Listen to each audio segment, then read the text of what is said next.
ये बात कही है ना कि टेररिज्म जो है वो ज्यादातर मुसलमान करते हैं या मुस्लिम यानी कि इन्फ्लुएंस्ड लोग होते हैं, इस्लामिक आइडियोलॉजी से इन्फ्लुएंस लोग होते हैं। ये फैक्चुअली गलत है। ठीक है, ये बात गलत है कि टेररिज्म ज्यादातर मुसलमान करते हैं। हाँ, कुछ टेररिज्म की एक्टिविटीज है जो मुसलमान कर रहे हैं, लेकिन ज्यादातर जो है वो गैर मुस्लिम कर रहे हैं, नॉन मुस्लिम कर रहे हैं। तो ये बात अब रखें, फिर आगे इंशाल्लाह हम आगे बात बढ़ाते हैं। तो मतलब कैसे नॉन मुस्लिम कर रहे हैं, इसके बारे में कुछ बताएं।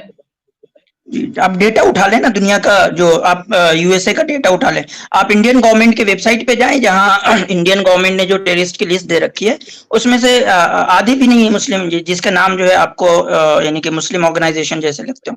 आई थिंक 52 या 53 यानी इंडिया के अंदर इंडियन गवर्नमेंट ने 52 या 53 ऑर्गेनाइजेशन को अंडर टेररिस्ट एक्ट जो है वो दे रखा है। उसमें से जो आधे से भी कम मुसलमानों के, तो ज्यादा तो यानी कि गैर मुस्लिमों के है ना, नॉन मुस्लिमों के है ना। अच्छा, ये जो लाल सलाम वाले अटैकर्स हैं, जो बिहार और झारखंड वगैरह में और इसी तरीके से उड़ीसा में हैं, क्या आप उनको टेररिस्ट मानते हैं या नहीं मानते? बिल्कुल, जो भी मतलब कि अगर मानते हैं ना, तो अगर आप उनको देखेंगे ना, तो आप पाएंगे कि उन्होंने इंडिया को जितना नुकसान पहुंचाया है ना, वो ऐसा अनप्रेसिडेंटेड है जितना उन्होंने जाने ली हैं लोगों की, और छोटे मोटे लोगों की नहीं, पुलिस, आर्मी, और जनाब छत्तीसगढ़ में तो पूरी कांग्रेस पार्टी की पूरी क़यादत ही निमटा दी थी।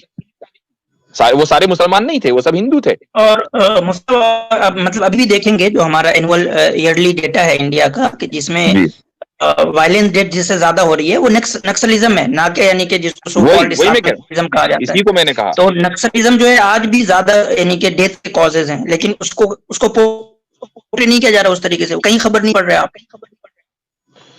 अब मैं आपको बताता हूं कि इस वक्त जो है, जो स्टैटिस्टिक्स हैं टेररिज्म के ऊपर, उसमें यह कि 2013 में, कोई ज्यादा पुरानी बात नहीं है, 9 साल पहले की, there were 152 terrorist attacks in Europe. Only 2 of them were religiously motivated. तो 152 टेरर अटैक में 2 रिलीजियसली मोटिवेटेड थे।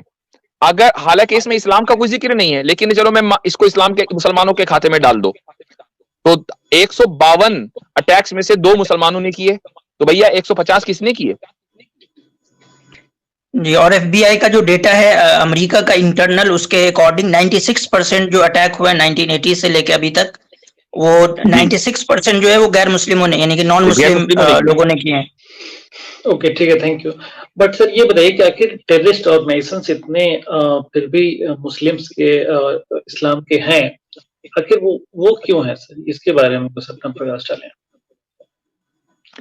नहीं, एक तो मुझे आप ये बता दें कि चलिए मैं आपकी बात का जवाब दूंगा, आप टेररिज्म को जरा मुझे डिफाइन कर दीजिए।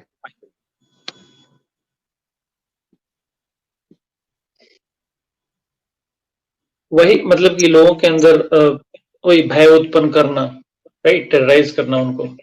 ठीक, भय उत्पन्न करना, टेरराइज करना। अब देखें, इंडिया में मुसलमानों को यह शिकायत है कि आरएसएस ने बहुत टेरराइज किया हुआ है। क्या आप आरएसएस को टेररिस्ट ऑर्गेनाइजेशन मानते हैं? आरएसएस ने तो मुझे ज्यादा जानकारी नहीं कि उसने कभी बॉम्बिंग किया है या नहीं किया है, इसके बारे में ज्यादा जानकारी तो नहीं है मुझे। बट जिस तरह से मतलब कि इंडिया में ही जो दूसरे टेररिस्ट ऑर्गेनाइजेशन हैं, जैसे जैसे मोहम्मद है और भी कुछ कुछ हैं, तो मैंने उनको टेररिस्ट ऑर्गेनाइजेशन मान लिया, चूंकि उन्होंने इंडियंस के दिलों में भय उत्पन्न किया है। अब मैं ये कह रहा हूं कि इंडिया के 20% लोग ये कह रहे हैं कि हमारे दिलों में ये वाली जो ऑर्गेनाइजेशन है ना, जिसका नाम आरएसएस है, वीएचपी है, संघ परिवार है, इन्होंने भय उत्पन्न किया हुआ है। तो क्या आपकी इस डेफिनेशन के मुताबिक उनको टेररिस्ट कहना चाहिए या नहीं कहना चाहिए? तो सर सिर्फ भय उत्पन्न करने से नहीं होगा, कुछ एक्शन भाई, ये तो आपने कहा, इसलिए मैंने आपसे पूछा। अच्छा ठीक है, ये तो आपने बोला। अच्छा ठीक है, तो आप हो सकता है, चलिए इसको मैं फिर आप इसको अभी करेक्ट कर लीजिए, क्योंकि अगर सिर्फ भय उत्पन्न करने से नहीं होगा, हो सकता है वो एक्शन दिखना भी चाहिए, जो कि जो मान लीजिए मुस्लिम ऑर्गेनाइजेशन है जो उस एक्शन कर देते हैं। हाँ, मैं उस चीज का इंकार नहीं कर रहा हूं। हम किसी मुस्लिम टेररिस्ट ऑर्गेनाइजेशन को कभी भी डिफेंड नहीं करेंगे, हम तो हमेशा कंडेम करेंगे, और आज नहीं कंडेम। मैं आईसिस की मिसाल लेता हूं। 2015 की मेरी स्पीच इलाहाबाद यूनिवर्सिटी की है कि जहां मैंने आईसिस के खिलाफ स्पीच दी थी, और वो यूट्यूब पर पड़ी हुई है, ठीक है। और आपको मैं बता दूं कि जो जितने भी क्रेडिबल मुस्लिम स्कॉलर्स हैं पूरी दुनिया के, उनमें से आज तक किसी ने आईसिस को जस्टिफाई किया ही नहीं। सबसे ज्यादा कंडेमनेशन हमारी तरफ से है और पहले दिन से है। तो ये बहुत ही अच्छी बात है, लेकिन सर एक ऐसा नहीं लगता कि कोई ऐसा ऑर्गेनाइजेशन बनना चाहिए मुस्लिम इस्लाम का भी, जो कि वो ऑलरेडी है लर्नर साहब, वो ऑलरेडी है, मैं समझ रहा हूँ। आपको बताऊं, दुनिया में सबसे ज्यादा जो टेररिज्म को कंडेम करता है वो मुसलमान ही है और मुस्लिम स्कॉलर है, ठीक है। ये जो मदरसे के लोग हैं ना, जिसको मदरसे के लोग आप कहते हैं, वही सबसे ज्यादा कंडेम करते हैं। और एक मिनट सुने तो, पूरी बात सुने ना। और इस पे सिर्फ कंडेमनेशन ऐसा नहीं है कि बोल देते हैं कहीं, ये बाज़ाब्ता रिकॉर्डेड आती है, और इन पे सबसे ज्यादा किताबें भी जो है इनके कंडेमनेशन में इन्होंने लिखी है। भाई अब इनके बस में जितना है वो उतना ही करेंगे ना। अच्छा, आप ये तो जानते ही होंगे कि फतवा जो है वो कितनी अहम चीज है मुसलमानों के यहाँ, जानते ही है ना। फतवे का लफ्ज सुना है आपने, ये नहीं सुना? सुना है ना। अच्छा, अब आप गूगल कर लें, आपकी सहूलत के लिए बता रहा हूं मैं।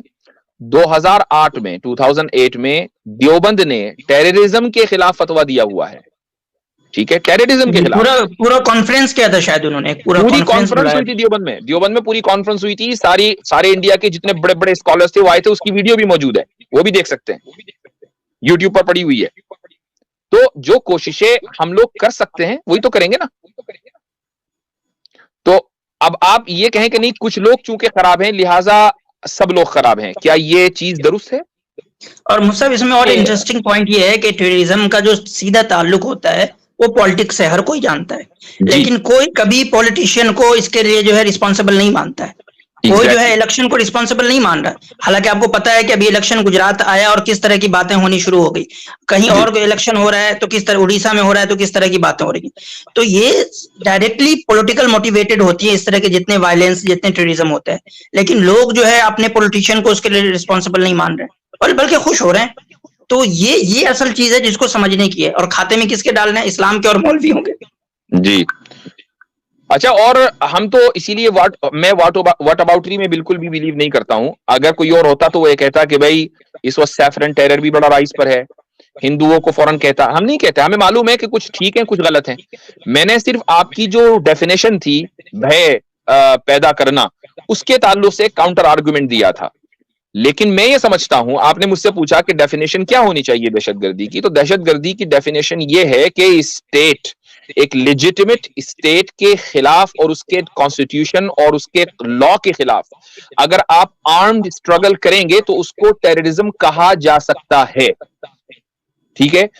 अब ये जो अल्फाज मैंने बोले हैं, लेजिटिमेट स्टेट, अब मिसाल के तौर पर इंडिया में आर्म्ड स्ट्रगल हुआ अंग्रेज के खिलाफ, तो हम उन लोगों को जिन्होंने आर्म्ड स्ट्रगल किया कभी भी टेररिस्ट नहीं कहेंगे। क्यों? इसलिए कि जो ब्रिटिश का जो रूल था इंडिया के ऊपर वो लेजिटिमेट नहीं था।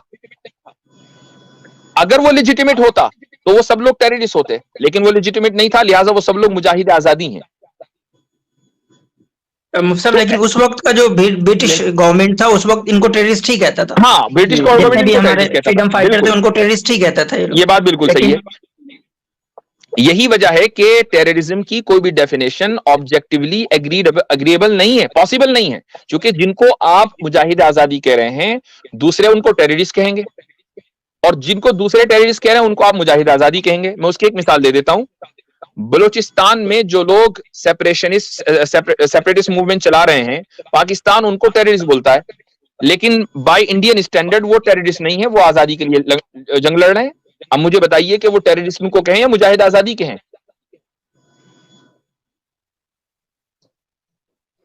और ये केस मतलब सिर्फ ऐसा नहीं है कि हाँ आपको पता होगा आयरिश के अंदर जो या आयरलैंड के अंदर भी एक आर्म स्ट्रगल हुआ है यूके के खिलाफ, ब्रिटेन के खिलाफ, तो उन सबको जो है वो टेररिस्ट कहा गया। लेकिन जब वो आजाद हो गया, आयरलैंड अलग हो गया, तो अब वो उनके बड़े लीडर है वो। तो ये टेररिज्म का जो ये है ना, ये मतलब देखिए टेररिज्म जस्टिफाइड नहीं है, टेरर जो है वो जस्टिफाइड नहीं है, मासूम लोगों का कत्ल जस्टिफाइड नहीं है इस्लाम में। लेकिन जो टेररिज्म एक टर्म है और उसका एप्लीकेशन है, उसके अंदर बहुत ग्रे सिनारियो आता है, ठीक है। कुछ के बारे में तो हम क्लियरली कह सकते हैं, स्टैंड ले सकते हैं कि हाँ भाई उसके टेररिस्ट होने में हमें कोई दिक्कत नहीं है, लेकिन बहुत सारा टेररिज्म जो है वो कंट्री टू कंट्री डिफर करता है। अब मैं उसकी मिसाल दे देता हूँ। एक ऑर्गेनाइजेशन है KKP, ठीक है, वो YKP नाम है उसका शायद, ये टर्की का ये है, टेररिस्ट ऑर्गेनाइजेशन है। अमेरिका जो है उसको आम सप्लाई करता है, आर्म सप्लाई करता है, कुर्दिस्ट है। और टर्की बैठा हुआ है कि भाई तुम टेररिस्ट हो जी। तो एक कंट्री जो है इसको टेररिस्ट मान रहा है और दूसरा कंट्री जो है उसको आर्म सप्लाई कर रहा है। बिल्कुल बिल्कुल ऐसा ही है। देखिए, टेररिस्ट ऑर्गेनाइजेशन कभी भी, चाहे वो आईसिस हो, वो मुख्तलिफ मुल्कों की हुकूमतों के सपोर्ट के बगैर आगे बढ़ ही नहीं सकते, पॉसिबल नहीं है। उनके पास हथियार कहां से आ रहे हैं? अब आप देखो, अब आईसीस है, मसलन आईसीसी की मिसाल ले लो, उसके लड़ाकों के पास AK-47 और पता नहीं कैसे कैसे रॉकेट लॉन्चर। भाई कोई ऐसा तो है नहीं कि आप जो है परचून की दुकान से खरीद लोगे ये सब हथियार।